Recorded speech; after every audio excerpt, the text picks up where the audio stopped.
L'exposé suivant, c'est Harmonie Crichant de l'IFCE qui va nous parler de la mise en place des indices de valeur génétique en saut d'obstacle chez les poneys. Donc après le BSO, il y a le BPO. Bonjour à tous, donc je vais vous présenter aujourd'hui le BPO poney, donc indice génétique saut d'obstacle. Donc pour savoir exactement ce que je vais vous présenter, donc dans un premier temps on va faire un peu de contexte et objectif. Je vais vous présenter les données que j'ai utilisées et quelles méthodes j'ai utilisées. Ensuite je vous présenterai quelques résultats à l'issue de ces données et de cette méthode. Quelques points pour savoir comment lire le BPO.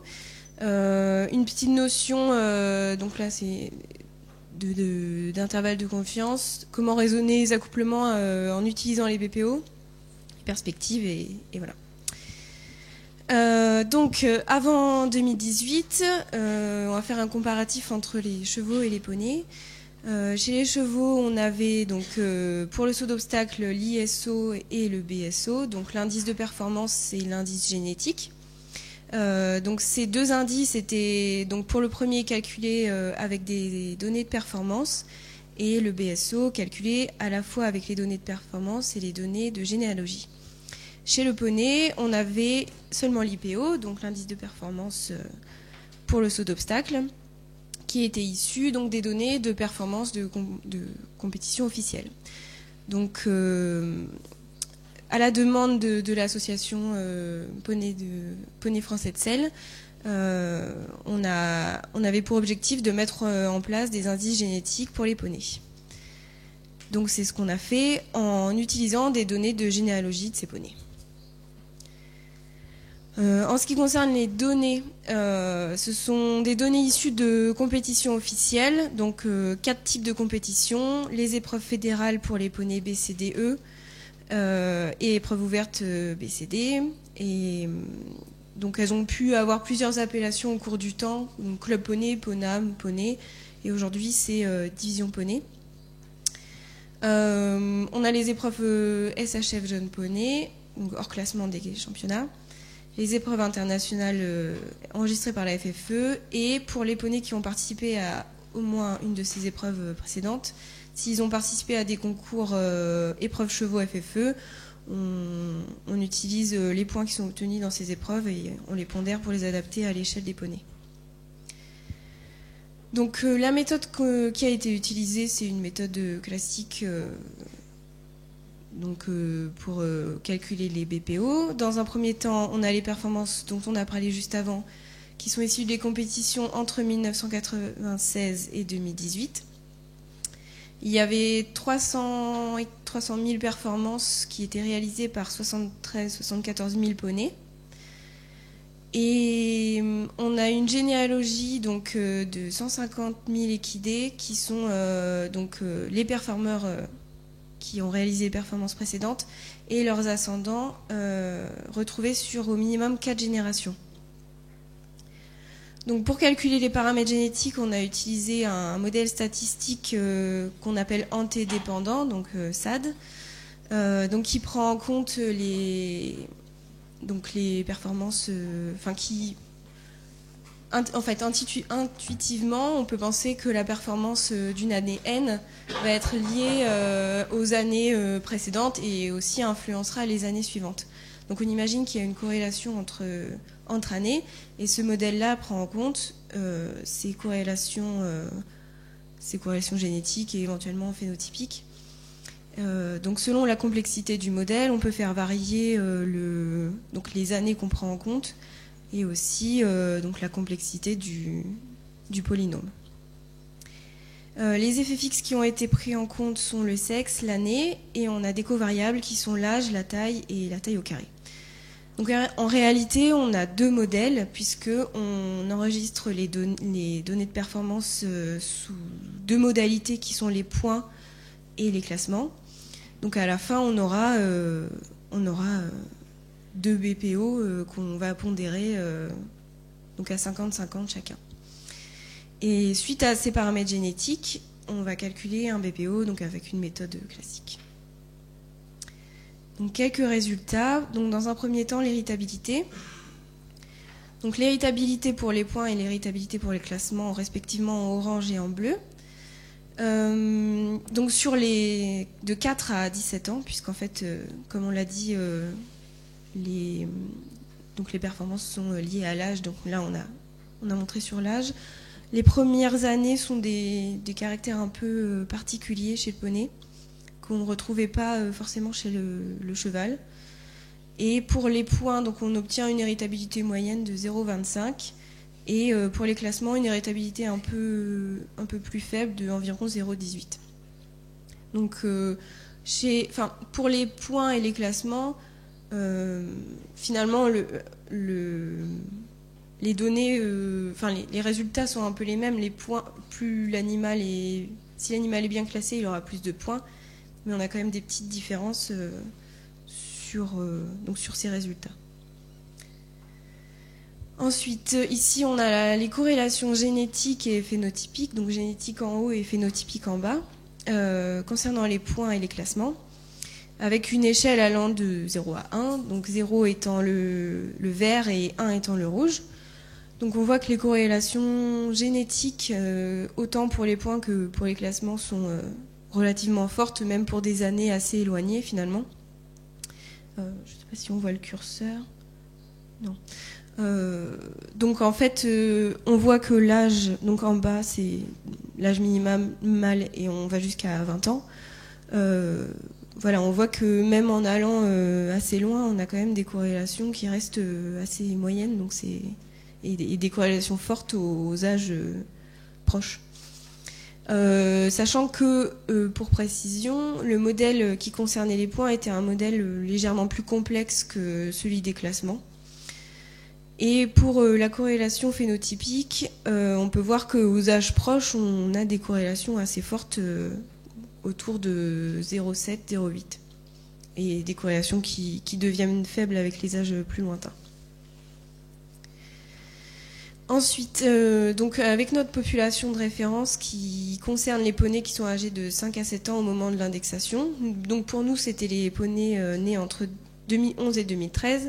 Donc la population de référence, on l'utilise à chaque fois qu'on fait une indexation. Ici, donc, pour avoir une petite idée de la composition raciale, donc la race qu'on a retrouvée en majorité était donc les poneys français de selle à 34%, les Connemara à 29% et beaucoup d'origine des Welsh. Pardon. Il me semble. Non, origine constatée. Pardon. Donc ensuite, toujours sur cette population de référence, pour avoir un peu les repères, et pour que les gens puissent comparer leurs animaux, on a fixé donc les moyennes des BPO de cette population de référence à 0. Donc on a 50% qui ont des BPO négatifs et 50% qui ont des BPO positifs. Et les 2% meilleurs de cette population ont un BPO égal ou supérieur à 20. Et donc ici, c'est la représentation des fréquences observées pour chaque valeur de BPO. Alors, comment est-ce que je peux lire le BPO de mon poney ? Déjà, le BPO, il faut avoir en tête que c'est l'estimation de la valeur génétique pour le saut d'obstacle d'un poney. Donc on estime la valeur génétique, on essaye de s'en rapprocher, mais selon la quantité de données, on peut être plus ou moins proche de cette valeur. Donc il faut forcément lire l'indice avec sa précision, qu'on appelle plus communément le CD, qui va varier de 0 à 1. Après, ici, j'ai mis quelques exemples pour deux poneys qui auraient des BPO de -7 et de 10. Et ça, c'est sur la population totale. Un poney qui a un BPO de -7, il aura 25% de poneys qui seront moins bons que lui. Et un poney qui aura un BPO de +10 sera dans les 12,5% meilleurs.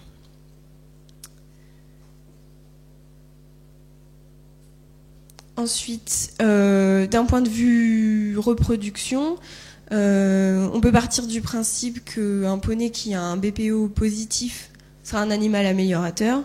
sachant que on sait que dans une population, comme les populations de poneys, notamment pour la voie mâle, 2% de la population suffisent donc à garder une diversité génétique intéressante, et surtout permettre d'avoir une amélioration génétique intéressante aussi. Par contre, c'est pas applicable pour la voie femelle, puisqu'il faut forcément plus de femelles que de mâles pour obtenir les poulains. Et ensuite, comme je disais pour les CD, on a qualifié des valeurs des tranches de CD qui nous paraissent donc de 0 à 0,20 trop faibles, de 0,20 à 0,30 faibles, 0,30 à 0,50 sont des valeurs plutôt intermédiaires. C'est là qu'on va commencer à retrouver donc chez les reproducteurs, par exemple les poulinières. De 0,50 à 0,70, c'est une valeur qui est qualifiée de bonne, et au-delà, c'est des valeurs élevées. Et donc, dans notre population, on peut se demander quelles données permettent ces valeurs-là. Donc, pour les poneys qui n'ont que des données au regard de leurs ascendants, donc on ne peut pas dépasser des valeurs au-delà de 0,35. Pour ceux qui ont quelques performances, voire beaucoup de performances, on peut aller de 0,30 à 0,63. Quand il commence à y avoir des données chez les descendants, on peut espérer atteindre du 0,70. Et après, quand on a beaucoup de descendants, on se rapproche sensiblement de 1. Donc ici, je vous présente la notion d'intervalle de confiance pour que vous ayez un peu en tête l'intérêt du CD, notamment. Ici, chez deux poneys qui sont représentés en bleu et en rouge, donc deux poneys avec d'excellents BPO, un à 27 et un à 34. Celui à 27 a un CD de 0,87 et celui à 34 a un CD de 0,56. Donc ces deux CD sont bons et élevés. Et on définit en fait l'intervalle de confiance comme donc en fait la chance, enfin 95% de chance, donc dans cet intervalle, de trouver la valeur vraie de la valeur génétique. Donc en fait, pour l'animal qui a un CD de 0,56, on varie de 22 à 45 en BPO. Donc on peut se dire en fait que plus on aura de données pour lui, plus on pourra rétrécir cet intervalle. Mais bon, au niveau des connaissances et ayant un CD de 0,56, on a quand même un gap de 23,5 de BPO. Et chez le poney qui est en bleu, on réduit sensiblement cet intervalle de à peu près 12,5, donc de moitié. Et ce qui est modélisé en violet, c'est qu'il y a quand même une part, donc à peu près la moitié de l'intervalle du poney en rouge qui coupe celui du bleu. Donc en fait, théoriquement, le poney bleu pourrait être meilleur, enfin pourrait avoir un meilleur BPO que le rouge. Donc ça, c'est juste pour alerter ou sensibiliser les éleveurs à se dire le BPO est très bon du poney en rouge, mais il n'y a pas que ça à prendre en compte. Certainement que le poney est meilleur, mais avec plus d'informations, il est peut-être un peu moins bon que le poney bleu. Et c'est vraiment qu'une histoire de pari. Donc un point sur les accouplements. Donc il est possible en fait de connaître le BPO d'un poulain ou d'un potentiel poulain avant reproduction. Il s'agit de faire la moyenne des parents, des BPO des parents. Par contre, il faut savoir que si on veut donc associer un CD à cette valeur-là, il faudra faire donc le CD de la mère et le CD du père qui sera divisé par 4, ce qui donne des valeurs de CD quand même assez faibles. Au maximum, si on imagine qu'on s'approche de 1 pour les deux parents, ce qui est quasi impossible, on aura des valeurs au mieux classées comme intermédiaires. Quelles sont les perspectives? Donc, pour l'instant, les perspectives d'évolution sont surtout concentrées sur la communication. Vous pouvez retrouver les BPO des poneys sur le site de l'IFCE et la page Info Chevaux. Aujourd'hui, il n'y a pas de filtre disponible pour la recherche. Et surtout, on aimerait ajouter des informations pour aider les éleveurs, comme la notion de borne basse, qui est la valeur en dessous de laquelle le BPO ne descendra pas à 95% de certitude, et ajouter un critère qui caractérise la précocité du poney au CSO. Ensuite, on pourrait imaginer prendre en compte les résultats des poneys qui sont nés en France et qui courent sous couleur étrangère. Et ensuite, éventuellement consolider les BPO par des mesures plus précises de la taille, c'est-à-dire enregistrer des tailles précises de vos poneys. Donc ce qu'il faut retenir de ces résultats, c'est que l'héritabilité du caractère lié au CSO est en moyenne 0,25, donc il participe à 25% de la performance. Sa contribution de la génétique sur la performance n'est donc pas à négliger. Le BPO, il permet d'estimer la capacité d'un poney à transmettre ses aptitudes au CSO et à transmettre à ses futurs descendants, et ce avant la mise à reproduction. Donc ça permet de ne pas attendre que les descendants du poney soient en compétition pour l'estimer réellement. Et il faut absolument lire et prendre en compte le BPO avec son CD. Voilà, merci.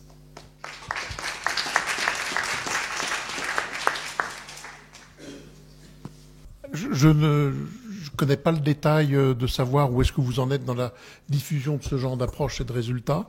Si aujourd'hui c'est un scoop que tout le monde découvre, ou qu'est-ce que vous avez déjà fait, ou qu'est-ce que vous envisagez de faire comme communication auprès des éleveurs de poneys par rapport à ce nouvel outil qui est en train d'émerger et que vous nous présentez là. Alors, on a fait une présentation à la NPFS donc, de ces résultats. Les BPO sont en ligne donc sur InfoChevaux, et moi j'ai fait une webconférence aussi avec l'IFCE donc sur ce thème, et normalement les associations de races peuvent très bien produire j'imagine des listes ou donner les BPO des poneys de la race. Pour compléter ma question, donc puisqu'il y a eu déjà des présentations, etc., quel accueil vous avez reçu? Est-ce que les éleveurs ont unanimement dit « super, c'est l'outil qui nous manquait » Est-ce qu'ils ont dit « très bien, merci, on va regarder ça » Est-ce qu'ils ont dit « bof » Comment ça s'est passé? Bon, après, moi j'ai pas beaucoup de recul là-dessus, mais l'association en tout cas a bien accueilli les résultats. On a produit des listes pour qu'ils se rendent compte un peu si c'était pour eux, si c'était en accord avec ce qu'ils pensaient, voilà, avec leur connaissance des reproducteurs actuels, et a priori il y a eu un bon accueil, et pour la webconférence c'est pareil. Les gens avaient l'air d'avoir bien compris les concepts et avoir intégré ce que j'avais expliqué. Étienne, pour compléter ta question, il y a eu plutôt un très bon accueil de cet outil de la part des éleveurs poneys. Les seuls qui ont mis un peu de réserve, c'est les éleveurs de petits poneys, surtout les catégories B, mais ils émettent déjà des réserves sur l'indice de performance. Ils ne comprennent pas comment on corrige la taille, donc forcément là ils ne comprenaient pas, et en plus le fait que ça soit porté par une association de grands poneys entre guillemets, ça a mis un peu des réserves, mais on a plutôt un très bon accueil avec, dès la sortie des indices, les indices qui ont été repris sur les fichiers talons notamment. Donc ça, c'était vraiment gratifiant de notre part.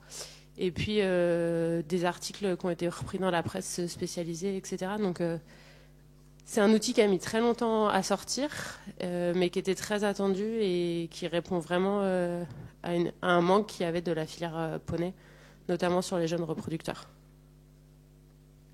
Et un indicateur chiffré qui est purement communicationnel sur chaque sujet que nous développons. Et nous avions une présentation hier. Nous établissons une fiche dite Wikipédia consultable. On a eu des scores de consultation de cette fiche-là. Je crois que c'est 990 consultations en 4 semaines. Il y a très peu de fiches qui sont aussi consultées. Donc c'était un vrai révélateur d'une attente de la filière. Et une idée qui m'a été soufflée ce matin, on va avoir le moyen, me semble-t-il assez facile, de chiffrer l'intérêt pour cet outil, puisque l'outil est sorti au moment du début de la saison de monte. On va pouvoir comparer les croisements qui ont été pratiqués en 2018 avant publication des indices et en 2019 avec ces indices-là. Peut-être qu'au niveau sociologique, évaluateur de qualité de notre communication, on va avoir quelque chose d'intéressant. Merci beaucoup.